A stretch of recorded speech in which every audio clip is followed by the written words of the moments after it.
Getting a Canadian visitor's visa is one of the easiest ways to move to Canada. Canada has a policy in place till 2028 February, which states that anyone that goes to Canada can easily convert from a visitor's visa to a work permit once they find a job. This video, I'm going to reveal the 10 reasons for getting of how you can easily get Canadian visa. The strategies that we're going to be talking about today applies to any visitors visas. I've just got off the phone. I spoke with a friend last night who recently left the Canadian Immigration Services. This person has put in 22 good hours to the Canadian Immigration Services. So this friend revealed to me the main reasons immigration officials tend to refuse visitors visas. I can guarantee you that if you use these strategies that I'm going to suggest to you today, your visitors visa will be granted, because I am sharing to you the strategies that most countries tend to follow when it comes to deciding who can come into their country on a visitor's visa. The first reason that this friend kindly revealed to me this afternoon. I apologize to those guys that joined us before that couldn't hear what I was saying. I don't know what was wrong with my mic, but everything is fine now, so you can hear me. So the first reason that this gentleman told me is incomplete or inaccurate application forms. So what he means by that is that when you are applying for a visitor's visa to any country, take your time to read the application form very, very well, and make sure you do not miss out any information, because the failure to fill your form correctly will cast that in the minds of those that would decide your application and will raise suspicion. One thing you want to avoid from the start is anything that would cast that on the mind of the person that will decide your visa application. You must not do that. So you need to take time to read the form correctly and fill out all the areas correctly and truly. That is the first reason why a lot of these visitors visas are refused. The second reason that this gentleman told me is a lack of supporting document. So what he means by that is that you need to make sure that your application, you must submit proof that you intend to return back to your home country. You need to submit things like a letter from your employer in your home country. If you have property, you need to put your property evidence that you own a property, family tile. If you are married, you must, to increase your chances of getting visitors visa, you must include your marriage certificate. If you have pictures of your children, you could include that as well. That is very, very important. It will prove to the visa officer that you have enough supporting document to support your application. That is very, very important. So what he said in these 10 reasons are financial documentation proving the ability to cover your trip expenditure is required. Make sure you include documents of proof to support your application depending on your situation. Failure to present proper supporting document can cast suspicion on the applicant's intention and result in refusal. So that is very, very important. Number 3 reasons that this gentleman told me is inadequate financial resources. So when you are applying for your visitor's visa, it's very, very important that you demonstrate that you have the financial resources to cover the trip. That will mean that you need to show your bank statement, very, very important, your tax return, sponsorship letters demonstrating your ability to cover the trip in Canada. This is very, very important. So you need to make sure that you convey to the visa officer that you can cover the cost of the trip. You must also make sure that if you have money in your bank account and it's not from salary, that raises suspicion. Say, for instance, you're working for a company and all of a sudden there's a large amount that was transferred into your account. Where did that money come from? Do you have any tax return on that? because that will raise suspicion in the minds of the visa officer. So make sure that if you are submitting your application, that you make sure that you do not, there is the transaction of how the money came into your account is very, very clear, and you do not have any large transaction in your bank account, which you cannot, you do not have any tax evidence to show that that money genuinely comes from a legitimate source. One thing that the visa consular will also be looking at is things to make sure anything to do with terrorism, anything to do with drugs or any fraudulent act, to make sure that you are who you are when you are applying for your question. Leave your question in the comment section. Apologies to the guys before that that couldn't hear me.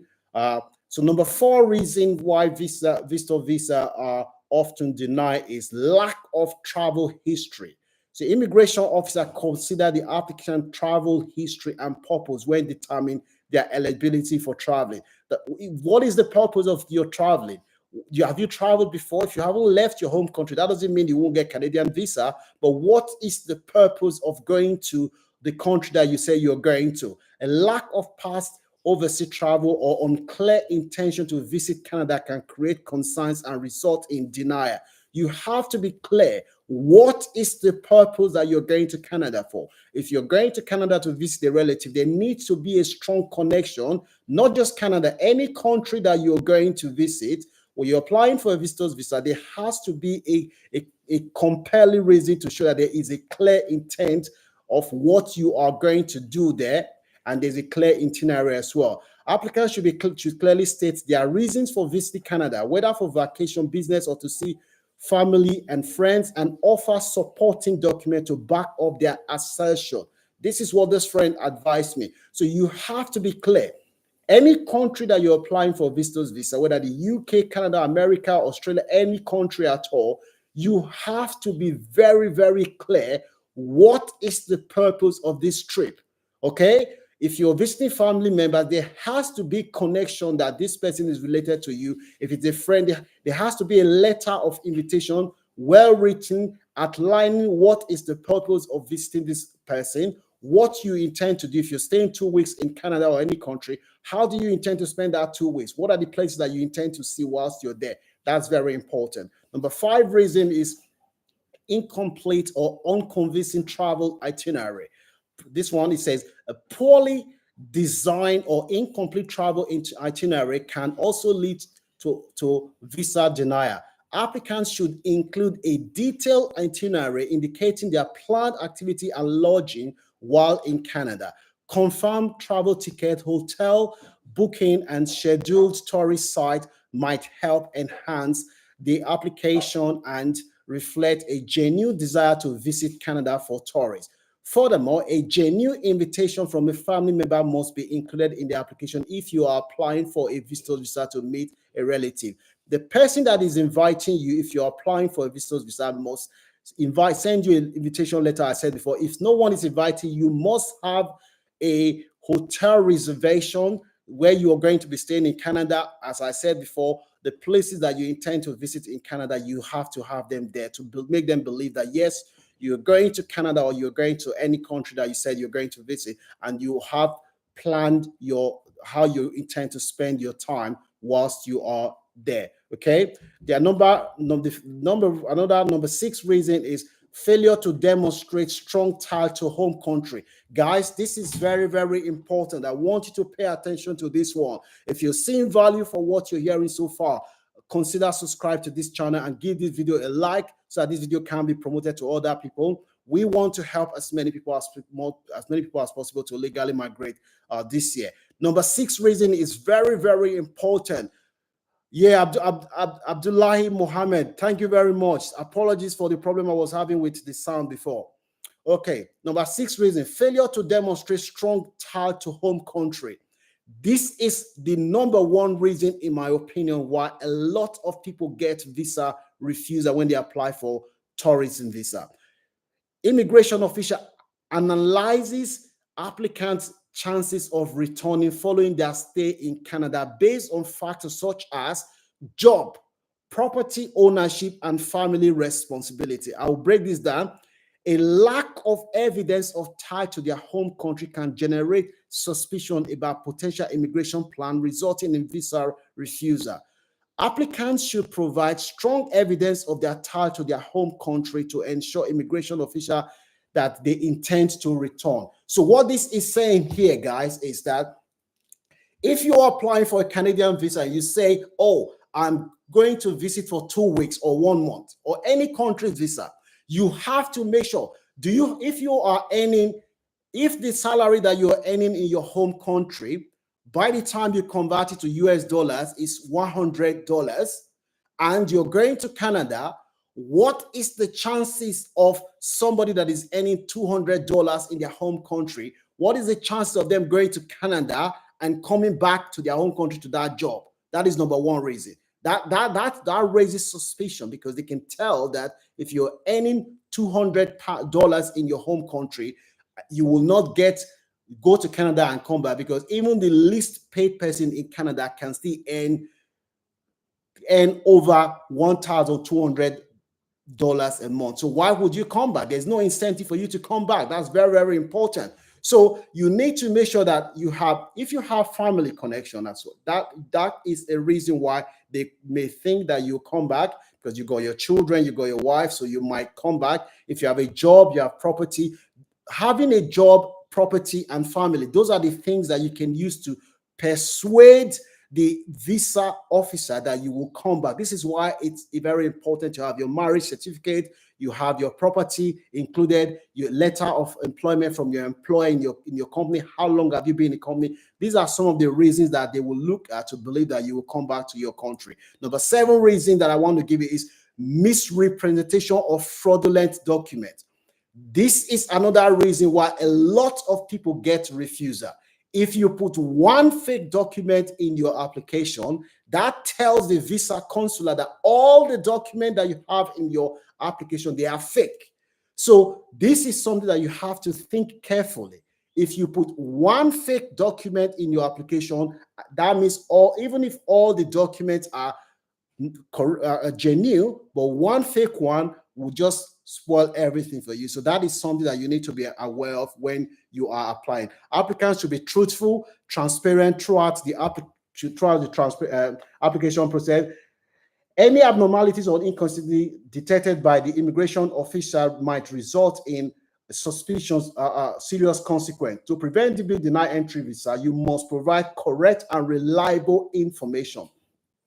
So another reason that people get denied, number 8 reason, is medical inadmissibility. That is what my friend said. So he explained this to me. He said, applicants with medical condition that endangers public or safety may be declared medically inadmissible to Canada and therefore denied visitors visa.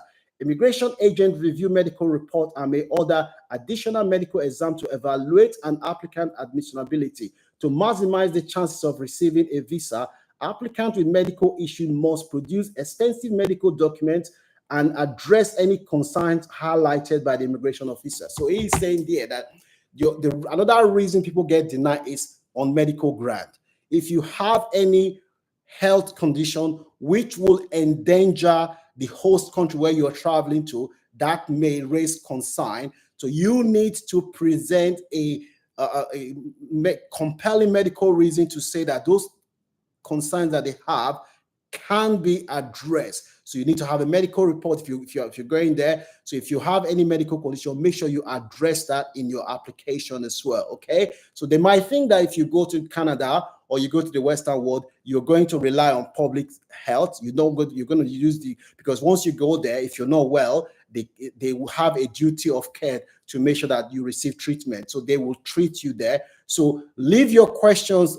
If you have any question, hi, Emmanuel. If you have any question, leave your question. So medical admissibility is another reason for why people get denied. So if you have any medical reasons, you have to declare it, and you have to be transparent as well with that. And you have to make sure that if the condition that you have it's not going to endanger the public, and you have to address their suspicion that you're going there as what they call medical tourism, someone who's going to rely on public health when you arrive in Canada or the country that you're intending to go. So if you've seen value for what you've heard so far, consider subscribing to the Launch Club. We want to help as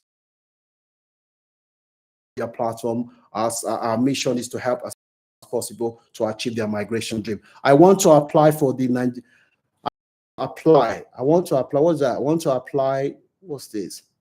I want to apply for the Nigeria.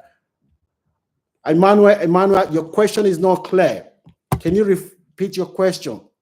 So number 9 reason why people are often denied is criminal inadmissibility.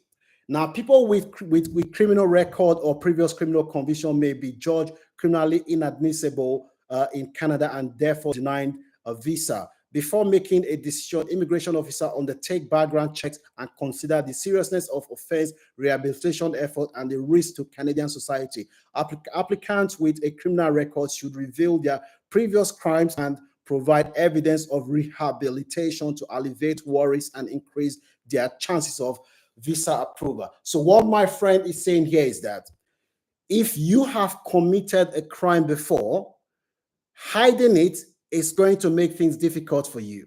So what you need to do is to be transparent and tell them what you have done to change your life around. So if the last time you applied for visa, you lied, for instance, or you have been convicted, right? Because the Canadian embassy, what he is saying is that when he was working with the Canadian Immigration Services, before the day of your visa, they have done a smooth, soft background check. They've done background check, and that background check will say, this person, has he applied to American embassy before? Has he lied? Because believe it or not, Canada and American embassy, they do share information.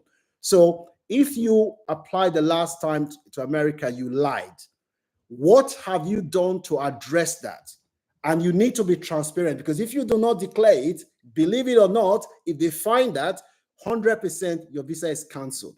So you need to admit if you have any criminal reasons which may raise doubt in the minds of the immigration officer. Having criminal concerns is not a reason for why they will deny you a visa outrightly, but what they want to see is evidence of rehabilitation.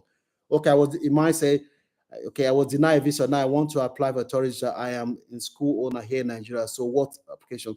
Emmanuel, you can still apply. The reason they denied you that last time was because you didn't have sufficient funds to fund your study in Canada. But when you are going as a visitor, you're not going to need the kind of money that you need to show as evidence of proof of fund. But you need to be transparent, and you need to evidence whether your financial situation has improved since the last time or things have changed. This is where your bank details will be the one that will do the talking for you. So that is all I want to say. The last thing I want to say is overstaying. Number 10 is overstaying or violating previous visa restriction. So applicants who are previously broken visa restrictions, such as exceeding their allotted time of stay or working without a valid authorization, may be denied a visa in the future. So if you have violated immigration offenses before, you need to be transparent. Listen, guys, I've got a few minutes, but let me tell you something. If you have done something wrong before, Canada will not deny you a visa outrightly because you've done something wrong before, because you have broken laws before. What they want to see is evidence to show that your circumstances has changed. In the case of the gentleman whose visa was refused the last time, what has changed? The last time, since the last time that you applied, what has changed in your circumstances? That is what you need to evidence to the Canadian authority. If you did not have money last time, but now you're now working in a company where financially you're better off, you need to evidence that. If you were convicted of crime before, what have you done to rehabilitate yourself to show that you're a changed person? These are the evidence that they want to hear. So the 10 reasons that it's giving me, I've just explained them to you. Number one reason, I'm just going to quickly rush to them again. Number one reason, according to this gentleman, is make sure you fill the document correctly. Read everything. Don't make any mistake when you're filling document. Insufficient supporting document is number two reason. Make sure you have the right supporting document. Inadequate financial resources, lack of travel history or purpose. What do you intend to do there? Number five is incomplete or unconvincing travel itinerary. What you're doing in Canada when you go there, make sure you're very clear. The person that invites you, they have to send you invitation letter. Failure to demonstrate strong tie to your home country. Make sure you demonstrate that you return back. You have a family, you have a job, you have a property. Make sure you include that in your application. Misrepresentation on false document. One false document means that all your documents are fake. Before you add any fake document, make sure you think twice, because if you're caught, that means that all your documents are fake, and that information will be shared to American embassy. That is very important. Medical admissibility. If you're going there on medical, if you have any medical reason, you have to make sure that you address their concern that when you go to Canada, you're not going to be relying on the government health care to treat yourself. And you also need to make sure that if you have any health condition which will put the Canadian public at risk, you have to be transparent and make sure you explain how that will be addressed. Number 9 reason is criminal admissibility. If you've got any criminal conviction, before, make sure you're clear that you have been rehabilitated and evidence how that has been done. Number 10 reason is that's what we've just said to you now. As I said before, Canada has a policy, which means that if you go to Canada, you will be able to get a work permit if you get a job. If you like that, there's a video on my page on how to convert to a work permit. Go and look it. I'm going to be interviewing an immigration officer now from Canada, and I'll release the video next week. Make sure you go and see that video. Thank you very much for joining. I've got to go now to join the other meeting I've got.